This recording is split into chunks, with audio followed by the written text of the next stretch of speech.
right, welcome to session 5 of our systematic theology. We've talked about theology proper, the study of God. We've talked about bibliology, the study of the Bible. We've talked about angels, the study of demons and angels and Satan.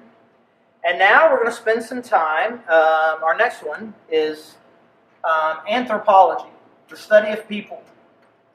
So, most universities will have an anthropology department, and they're studying people from a different perspective. We're going to be looking at it when we talk about anthropology. What does the Bible say about people? And there are a couple of things here that I really believe fall into our essential and foundational principles that we need to understand as followers of Jesus Christ. What are the things that we must believe? Now, there's a second thing that goes with it, and we're going to spend more time on this in the next session, which is hamartiology,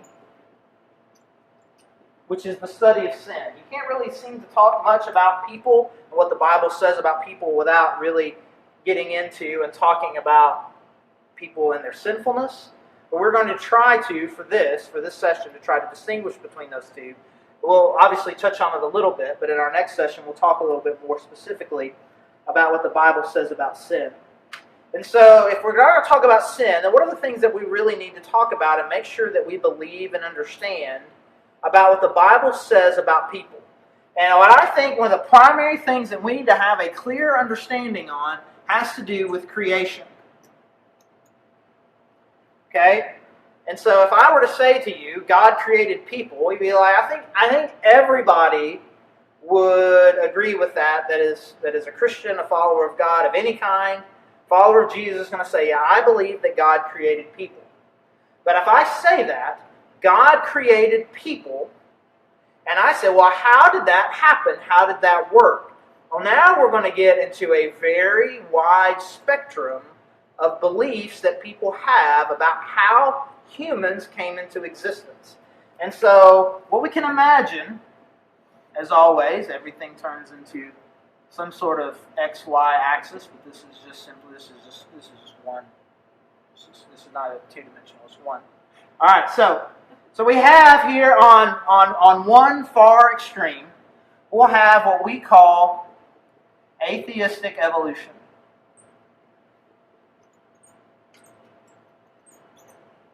There is no God, there is no spiritual world. The only thing that exists is the universe. And if all that exists is the universe, then only natural processes are the only thing that help create anything. And so there is no external God, there is no external spiritual forces. There are only natural processes that got us from one big explosion of energy to the formation of planets, to the formation of life on this planet, to the great diversity and complexity of life that we have. Atheistic evolution. So we got this spectrum. And on this other end, what we're going to call young earth creationism.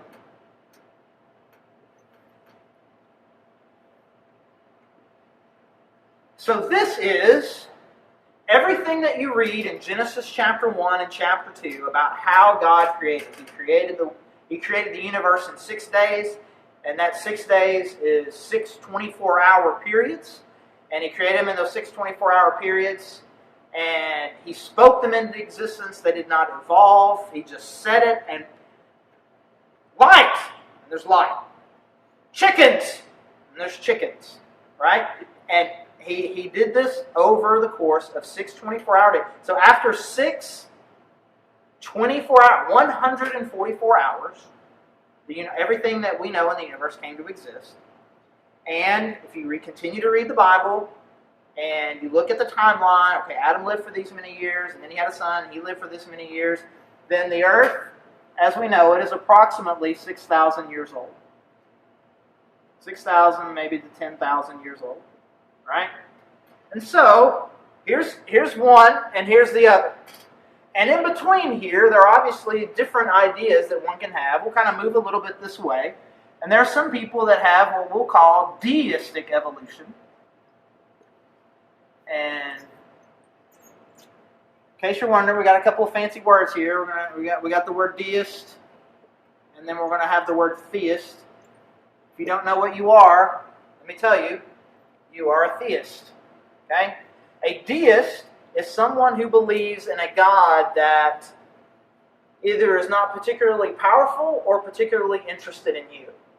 And so a deist believes that there is a God, and maybe he set things in motion. Maybe he caused the Big Bang, but he's not particularly interested in us or in the universe or in what he's like, hey, that would be cool. I'm just going to create a universe. I wonder what's going to happen. I don't really care. And then he's going about his business.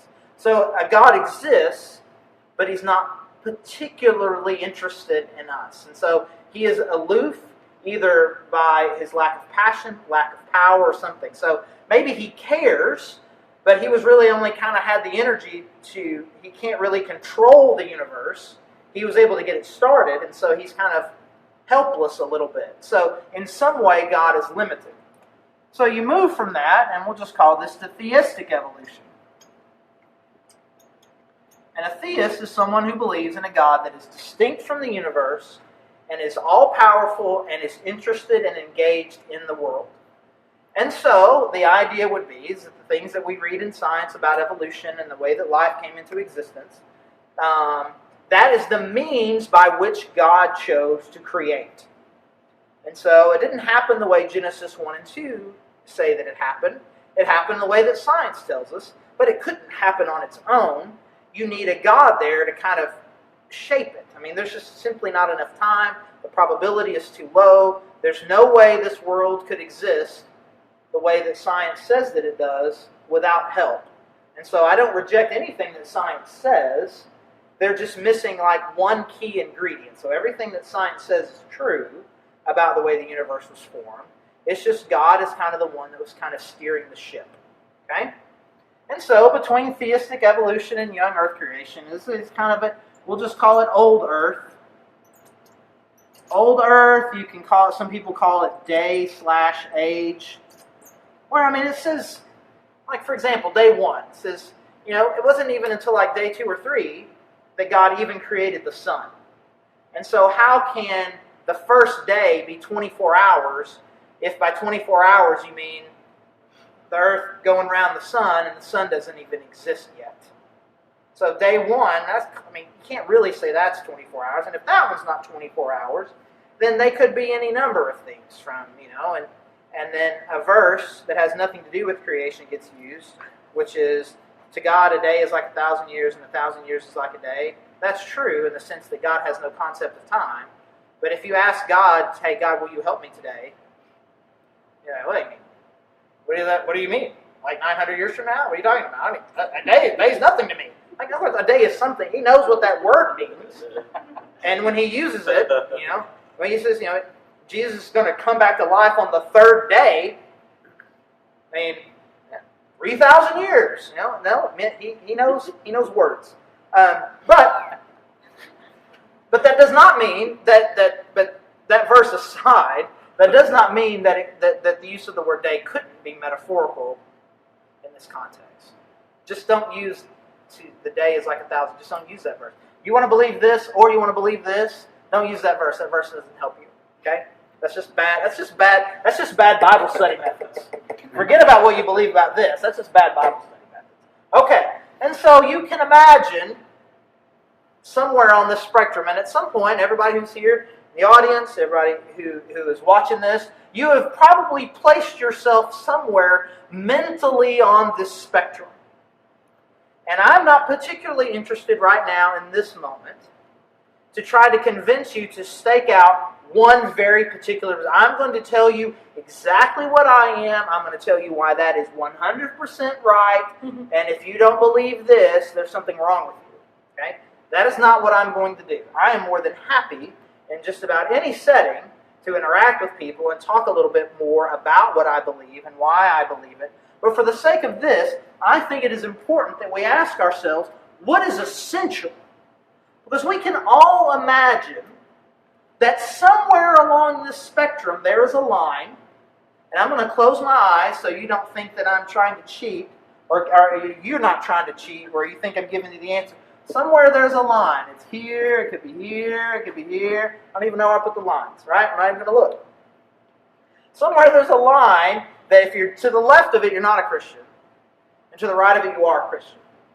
No, that's harsh, bro. No, it's not harsh. It's definitely at least here. Right? Right? It's at least here. Okay? And so somewhere there's a line. Some people would want to put the line here. Some people are like, if you use this word, no, it's got to be to the right of that. Some people are like, do we really believe the Bible or not? And they want to put the line right there. So here's how I want to answer that question. What is it that essentially you must believe in order to be a Christian? Okay? We'll just enumerate these. Number one, people are a unique creation of God.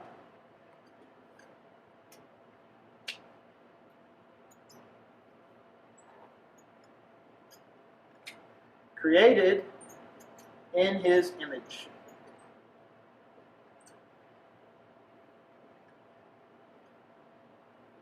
So, all of the universe exists. And it came in any number of ways, theoretically. But when it was time to create people, it was a unique thing that God did. And He gave them something different than anything else in creation has. There is a real distinctness between people and everything else in the universe. The image of God was placed there, and so however it is you think everything else in the universe came about, it is important for us as Christians to believe that we are uniquely created by God. Number two. Okay, this a little. That didn't feel controversial at all. This might feel controversial. Adam and Eve did not have parents. Adam and Eve did not have parents. Romans chapter 5, verse 12 says that sin entered the world through one person, and with that came death. So death for people is a consequence of sin. Romans 5 says that, Romans 6 says that, I'm going to say Romans 1, 2, 3, 4, all the chapters in Romans say that. It is clear from Jesus, from all of Paul's letters, it is clear in the Old Testament and the New Testament. Death is a punishment that comes from sin. That does not make sense if Adam and Eve had parents and grandparents and great-grandparents and great-great-grandparents and had all of these, and that death was just part of a normal cycle of life. Death was not a normal part of the cycle of life for people. Death entered into the world for people through sin. And so, if that's not true, then the gospel does not make sense. Because the gospel is based on death being the thing that Jesus overcame. One of the things that we are being healed from and forgiven from. These are the things. Death was a punishment from sin. The gospel, we've talked about this in session number 1. We talked about essential. Jesus died for my sins.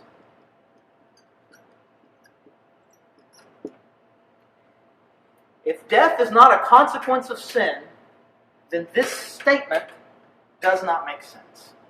It just doesn't make sense.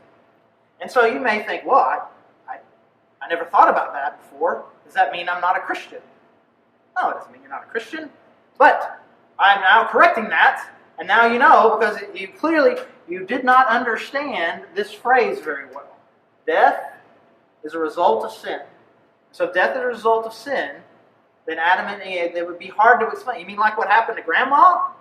Like what happened to great-grandma? It doesn't make any sense. And so, these are, for me, I believe, the two essential pieces that someone must believe about the spectrum of how the world and people in particular came into existence. So whatever that moment was where God created people, they were the first people that were created, distinct from the rest of creation. They did not have parents, and they were created specifically with the image of God, very different than everything else. Different than cows, than chickens, than fish, than birds, than everything. There is a distinct, unique quality, and it is best described in the passage where it talks about being created in His image, and that is in Genesis 1, 26 and 27. Genesis 1, 26 and 27. So this is day 6 of the 6 days of creation. And it goes like this. Then God said, "Let us make mankind in our image, in our likeness, so that they may rule over the fish in the sea and the birds in the sky, over the livestock and all the wild animals, and over all the creatures that move along the ground." So God created mankind in His own image. In the image of God He created them. Male and female He created them. And so, if you think, so what does that mean to be created in the image and likeness of God? Well, there's at least one context clue that we can have. One of the purposes of it was so that they may rule over the fish in the sea and the birds in the sky. And so there's clearly kind of an intellectual authority that is placed into humans that gives us the ability, both primarily, I would say, mentally, the ability to rule over the world. We are not the fastest of the animals. We're not the strongest. But we do have an ability to make all of creation subservient to us. And I would think that that is primarily in our intellect. But there's more than that. I mean, there's all throughout the Old Testament it talks about that, man, you should not curse somebody. Don't curse somebody. They're created in the image of God. You can't murder somebody. They're created in the image of God.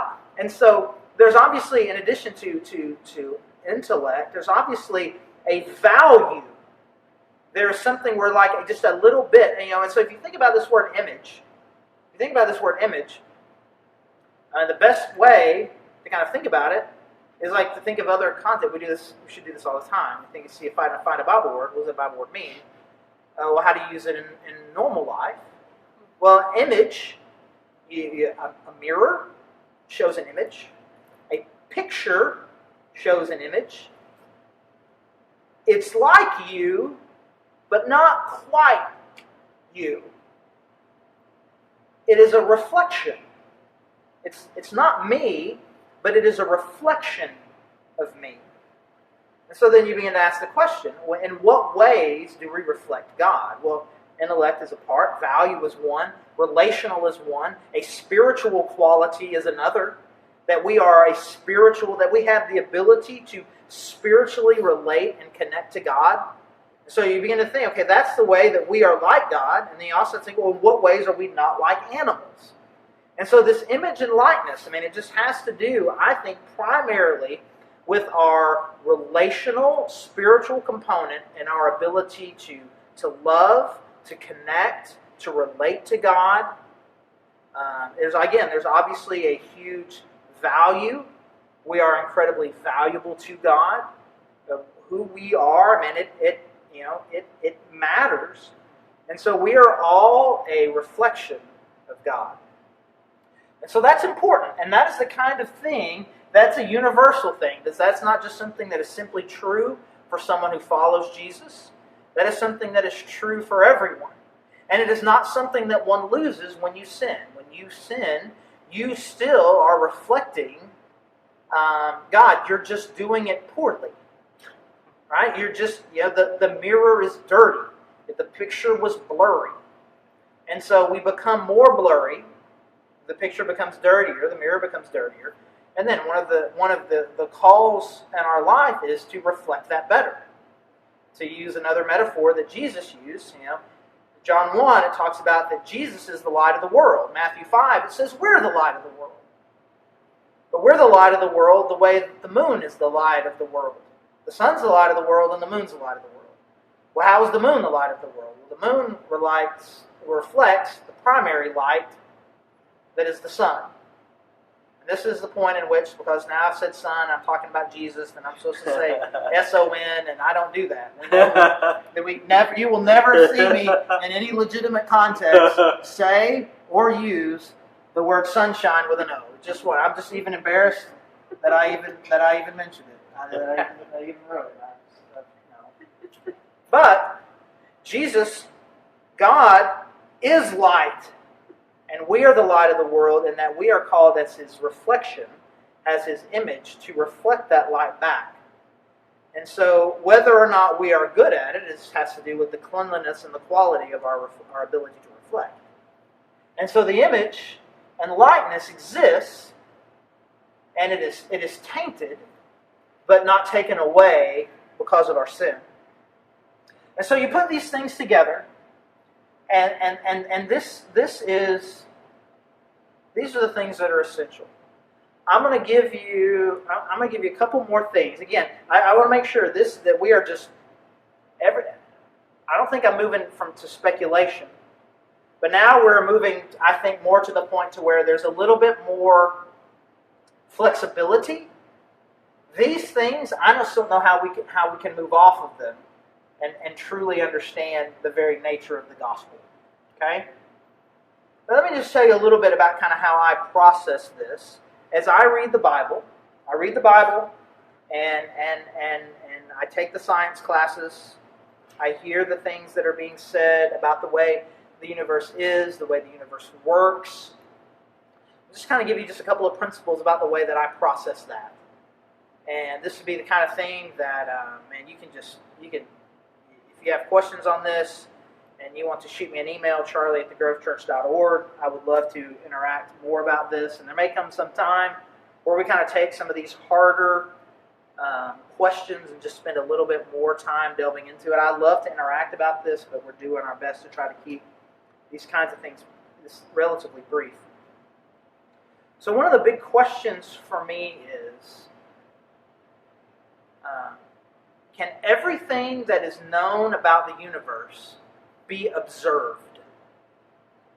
So everything that's true and exists anywhere can be observed using our five senses or fancy instruments that we can make to kind of observe. Is that everything?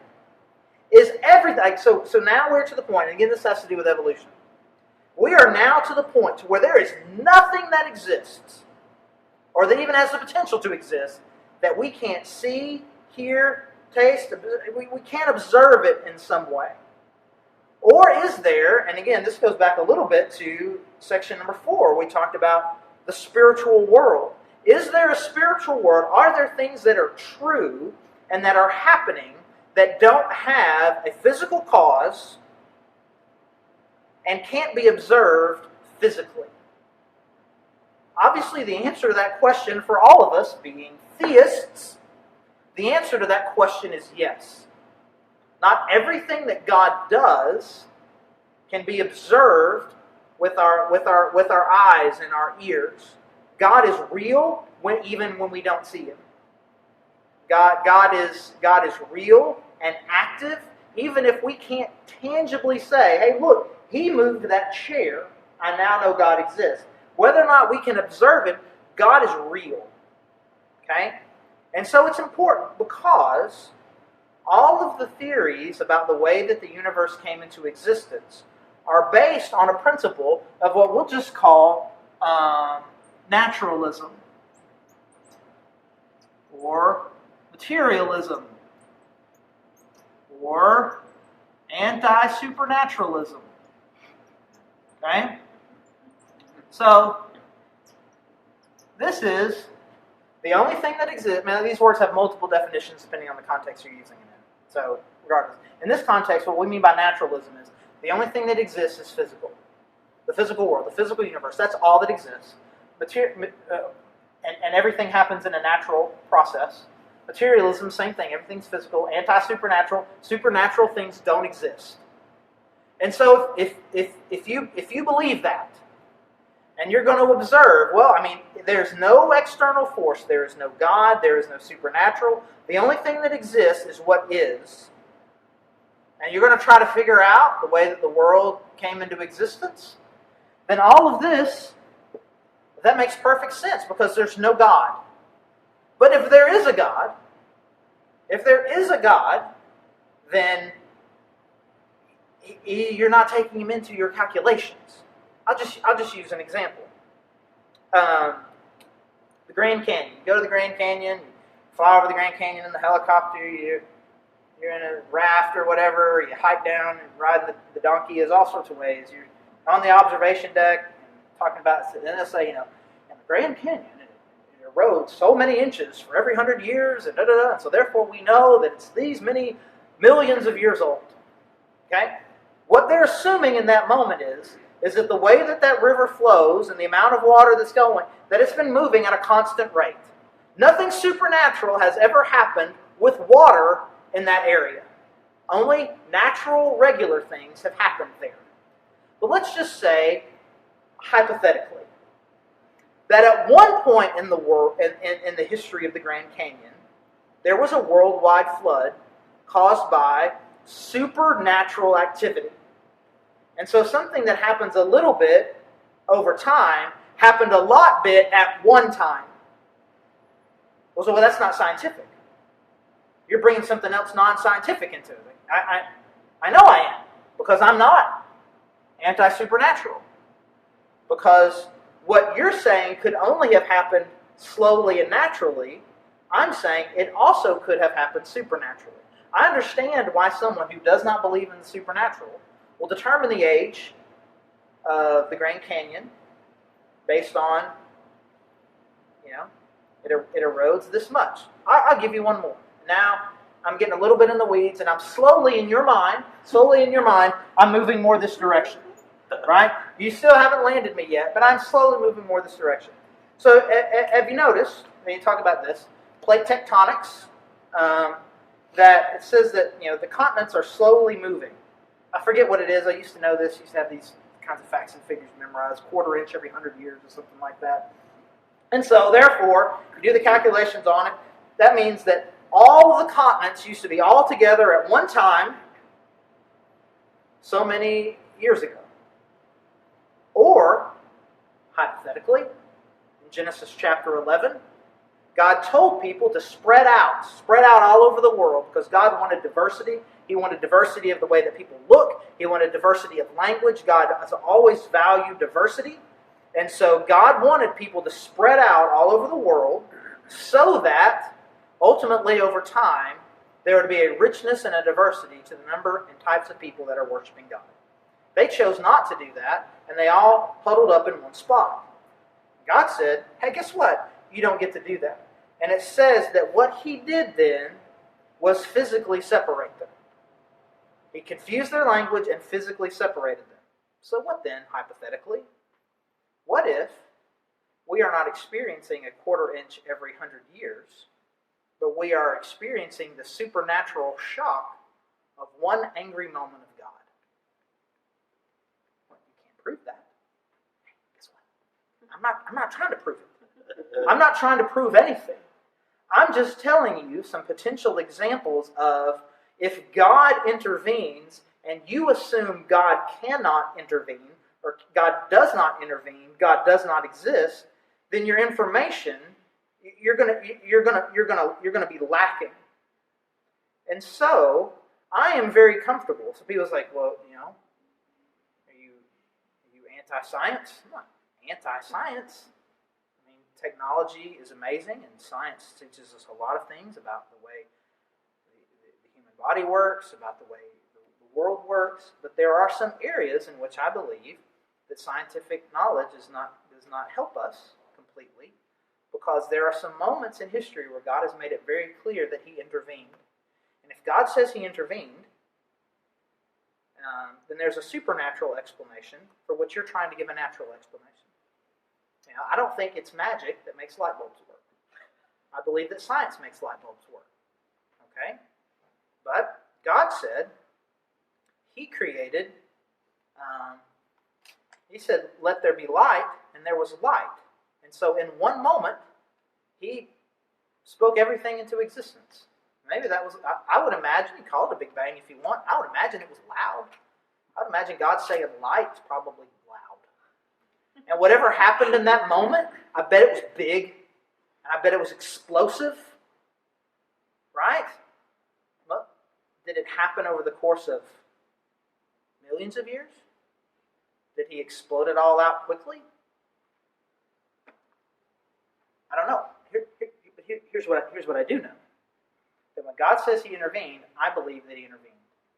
And so I don't have any problem subjecting the things that I learn in a science class or from a science textbook or anything like that. I don't have any problem with that, subjecting that to crazy things that I read in Scripture. And I don't feel like that makes me any weird. It doesn't make me weird. It makes me weird to some people. Because here's the weirdest thing that I believe. The weirdest thing that I believe is that the God of the universe came down in the form of a person and died. And when he died, he died. It's not Princess Bride mostly dead. He was just good old-fashioned, regular dead. And then when he wasn't dead, one moment he wasn't dead, and then he was dead, he wasn't dead, he was dead, and then he wasn't dead again. That's the most anti-science thing that I believe. And if I believe that someone who's dead can suddenly become not dead, then how the universe came into existence, that's in the same thing. You believe that Jonah got eaten by a whale? You think there was a flood? I'm like, no, man, I put those things maybe 3 and 5 on my list. This number 1. The God became man and died and then wasn't dead. And if that God can do that, that's the most anti-scientific thing that I believe. I feel no bounds. And this is the thing, I don't feel any pressure. And again, this has to do with, there was a time when I was a college student, and then I worked with college students, and I lived in an academic environment. I don't live in an academic environment, so I don't feel that kind of pressure. And it's easy to not live under that pressure if I don't feel the pressure. And so I don't feel any pressure to kind of merge these things well. I just choose to believe that God said he did it, then he did it. And that is not to say that in some of the most intricate types of detailed questions that you could ask me, that I haven't thought about it and have at least somewhat of an answer for. But really, I believe, I don't hold to their presuppositions. I believe in an active supernatural God. So if an active supernatural God says he did something supernatural, then your natural explanations are going to be insufficient. And I also believe this. And so it's just easier for me to just kind of to have no problem coming across as stupid or anti-science, because the foundational belief of the Christian faith is incredibly anti-science by that definition. And so I think there is a part of us that as we figure out where we go on the spectrum, there's going to have to be this sense in which I'm willing to surrender what somebody that I perceive to be smart or smarter than me might think of me if they find out that I'm a little too far over here on this side. I think we have to give that up. And Paul makes that clear. He says, man, this is, he was talking about the Greeks, the kind of the learned people of his time. It's like, man, this gospel, man, it's foolishness. It just comes across stupid. And that was 2,000 years ago. We're supposedly so much more advanced since then. We haven't gotten smarter. The gospel hasn't gotten smarter in 2,000 years. It's still, the more we learn, the more ridiculous God becoming a person and dying and coming back to life, the more ridiculous that becomes. In 2,000 years, it's going to be even more ridiculous. And so I think there is this part where we just kind of have either an external or an internal pressure to not believe or say something that might seem foolish, when Paul makes it clear that was always part of the deal. It was always part of the deal that you were going to be foolish. And the core principle is the most foolish thing. So obviously we talk about who people are and how they came into being. I've seen you to talk about how sin entered the world and the consequences of sin, but that will be for the next section when we talk about hamartiology, talk about what sin is, how it came to be, and what the consequences are for us. But we'll leave that for next time, and we'll see you later. All right, y'all surprised me by the few number of questions that you had about angels and demons, but there's no way you're not going to creation and evolution hear me for a little bit.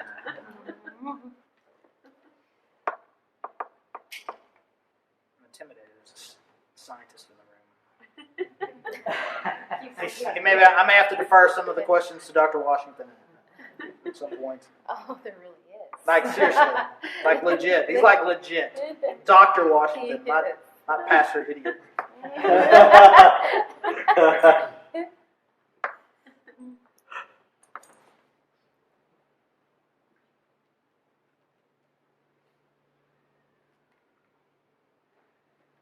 All right, I'll do it for you. I'm vaguely over here. I'm not committed to it. I mean, like, actually, Charlie, the Earth, God gets up there and he's like, dude, like, the Earth really was 4 billion years old. These two things are true, but the Earth is 4 billion years old. Like, oh. Okay. Like, dude, you should have been more hardcore. It was 10,000 years. Okay. I mean, there was a time in my life when I felt like I needed to be really adamant about that. I think in part because I was kind of in an academic environment where there was just a lot of pressure, and you put pressure on me, I'm going to dig in my heels and fight.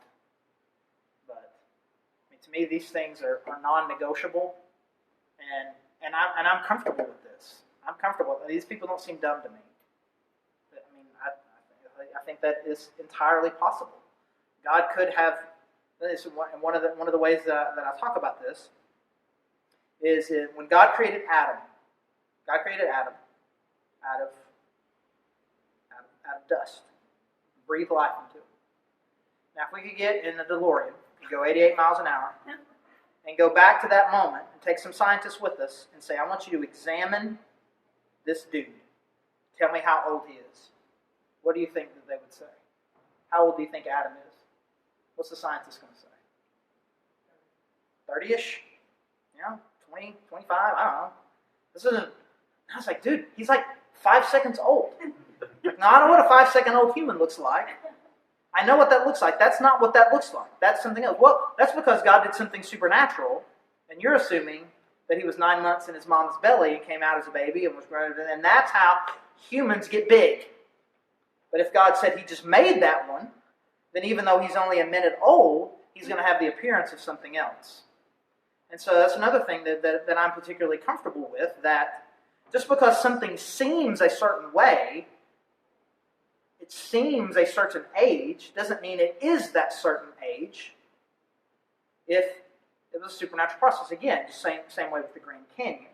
The Grand Canyon must be these many years old. The stalactites that come down from the cave must be these many years old, because only natural processes have acted upon it.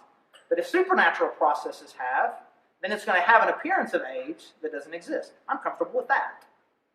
The thing that again, I'm the most adamant about is this. And if I'm going to say this, I'm going to say Jesus came back to life and Adam and Eve didn't have parents, then as far as pressure to be thought of as scientific and intellectual by that definition, I'm lost already. And so if I'm already lost, hey, let's just go full crazy. Does anybody ask the dinosaur question? It's right there. Oh, did you? It's like tip of the tongue. Right? Nice. So It's how right. God created Adam and Eve. When talking with someone based in the great scientific community, they say man evolved from apes. Mm-hmm. How do you reconcile? How is that reconciled?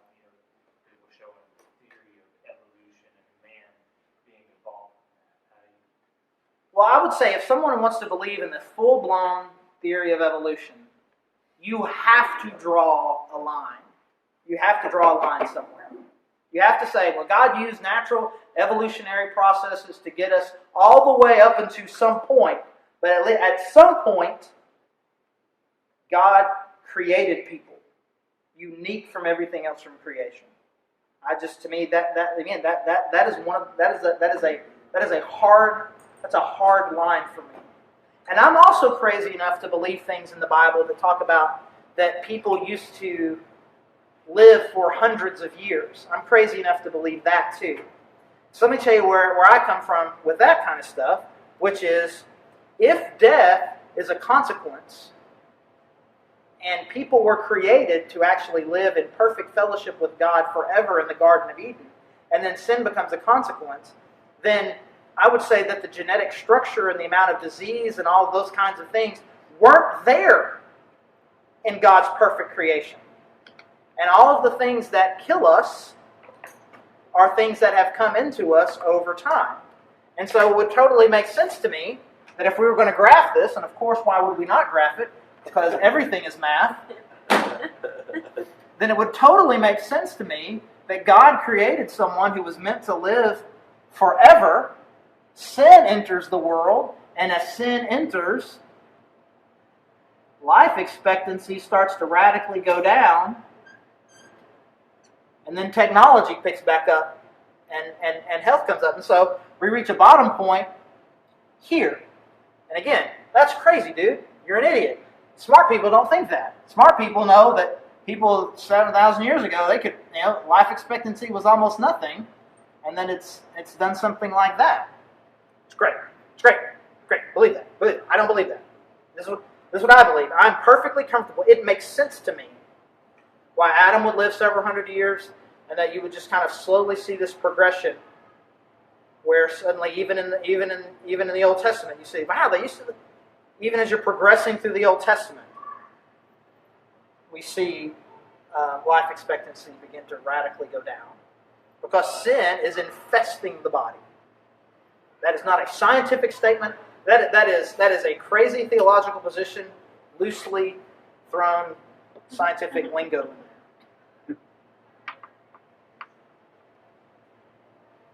As far as dinosaurs go, again, I don't feel the pressure to say things that sound smart. Okay? So I'll just give you a short answer, and then we can talk about this more later if you would like. I would imagine that there are lots of animals that existed at some point that didn't. I mean, the easiest thing would be that, in a day-age thing, that somewhere between day 1 and 5, the dinosaurs came into existence and then stopped existing before people got there. Or maybe they were really big, giant, terrifying dinosaurs out there that lived contemporarily with humans, and we put them on the ark. And I don't mean to be saying nothing, but if you put 2 baby dinosaurs on an ark and you know what they're going to grow into, I would imagine that there are some beings there on that ark that 1 or 2, 3 generations post Noah, you're thinking, maybe we should just take these out. And again, that is a very dumb thing to say. It's a very dumb thing to say. I'm not trying to sound intellectual. I'm just saying there are explanations that make sense to me. One of those could be true. It could be the day-age thing. It could be they were hunted to extinction. I've heard some other explanations. It could be any of those. But the existence of dinosaurs does not intimidate me. It doesn't make me question my faith. I don't feel the need to come up with the answer. I just feel the need to come up with something that kind of makes sense to me. Other people are like, I don't even think about that at all, which is great. I love people who can just I don't even care. Perfect. I care, I think, I overthink things, and so that's kind of one of the ways I've kind of processed that question.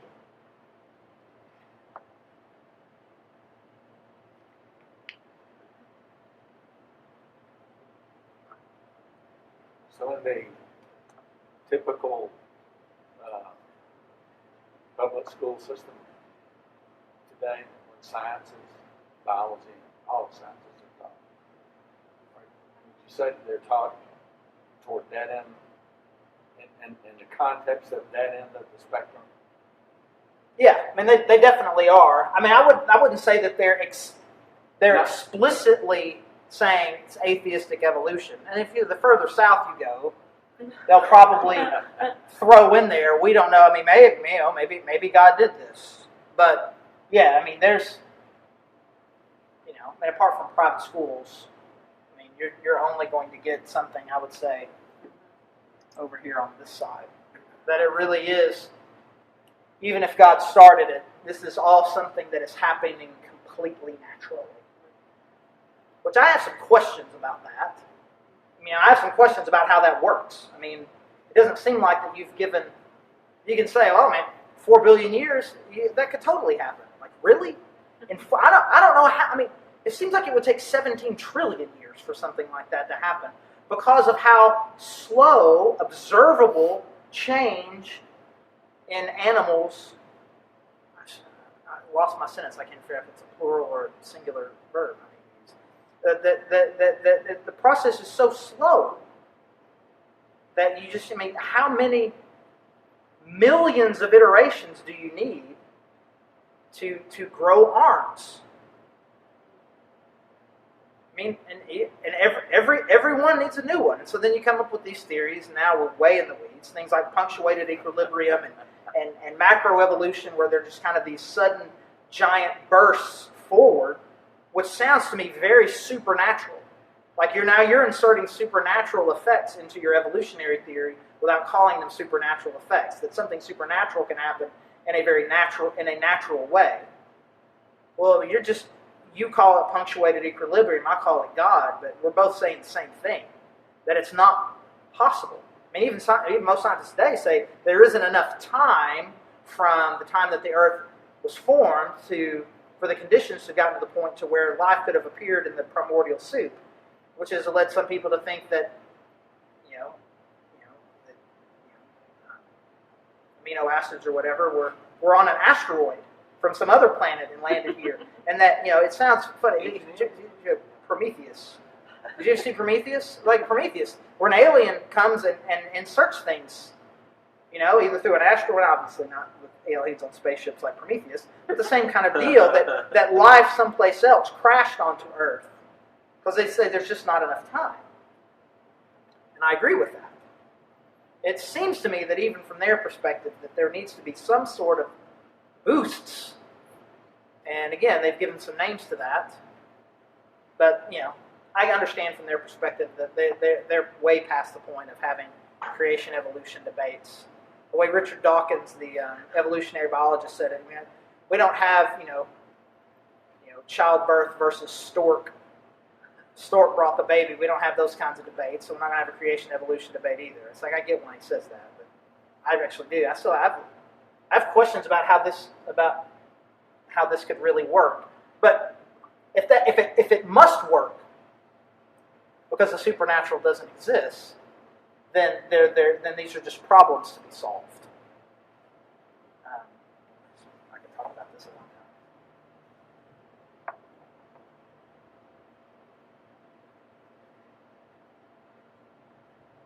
All right, I can guess what's going to... Oh, sorry. I don't know if you can call it a follow-up or whatever. So in that context, if it's being taught in that context of the generations that are coming up, just talk about the obstacle or in terms of the mission of the church and the culture, the effect that has on the culture that we live in terms of us getting across the message of Christ and overcoming that. Yeah, I think it's important. I think first of all, it starts at home. I mean, I've got a daughter who is incredibly into science. Is thinking about going into public health. Loves biology. We've had a lot of good conversations. I would say that she is definitely a theist. She has her faith completely and totally in God, and just has to learn, which we just had to teach, where you just kind of have to put some of these things in categories. I understand why they think that. I will tell you what you want to hear on the test, but I have to process that this really isn't. it's not you have facts and I have faith. We have two different worldviews that allow us to interpret facts differently. And so we've had this exact same conversation. I've had this conversation with whiteboards and everything with both my daughters, just kind of talking about that you can't help, even though we've tried to create a world where scientists are the neutral arbiters of truth in our society. They are not. They are inflicted with the same sorts of worldview bias that all of us have. We all have worldview bias. If I say, 99% of biologists agree that this is true, I'm like, well, 99% of pastors say it's not. Appeals to authority don't matter to me because they're not neutral observers. They're committed to a worldview, and the worldview informs their interpretation of the things that they observe, which is fine. I don't criticize them for that, but don't criticize me for doing the same thing. So, all that to say, it starts at home, and I think it's important for us to start with a gospel-first approach. Believe the gospel. Let's just focus on the gospel. Hey, if you believe the gospel, you need to make sure that that also means this. And then just kind of let it just kind of happen, as opposed to, I would say, an approach in the 80s and 90s where it's like, well, first I've got to convince you that evolution is false. And if I can convince you that evolution is false, then I can get a platform with the gospel. Here, I can get a platform with you by saying your sin has real consequence, and you're destroying your life because of sin, and Jesus is the answer to that. I'll just start there, and then work our way towards the Christian worldview and how that affects my view of science. I think we used to feel this pressure of, I've got to convince you first that I'm right on all these facts in order to get a platform to talk to you about the gospel. But I think it's backwards. And I was number one, man. I had all the apologetics books, and I had very lengthy dogmatic talks that I could give on these topics. And this guy's heard tons of them back in the old college days. But I've definitely become more that the key to apologetics, to defending the faith against kind of criticisms, is gospel first. And if someone doesn't accept the gospel, then all we can really do here is have a good conversation. Just have a good conversation. I'm going to have a good conversation. I'm going to talk about it in a good, healthy way. But to me, we start there. But I think we do. I mean, it was something that's very important. We would just ask Lauren and Maylee both every year, hey, what are you learning in science? We didn't want to, hey, sometimes they may say some things that kind of may go against some of the things that you've heard in church. And I think one of the things that Lynette did a really great job of is really just proactively teaching creation, to not letting it be something that we don't talk about. It's something that we very much talk about. So when Lynette was in charge of the greenhouse, we're establishing a platform that God created, and then we're encouraging parents to engage with their kids as they get a little bit older. We've set this foundation. Now they're coming at something that kind of attacks the foundation, that we can come in and reestablish the foundation. Which is one of the reasons why I wanted to have this conversation, have some of this on video that we can have, that it's like, we can help put it into some of our minds. Oh, maybe I think about it, maybe I need to go home and talk to one of my kids about this. Or I'll make a mental note. In a few years, I'm going to have a conversation with my kid about the clash between faith and some secular teaching.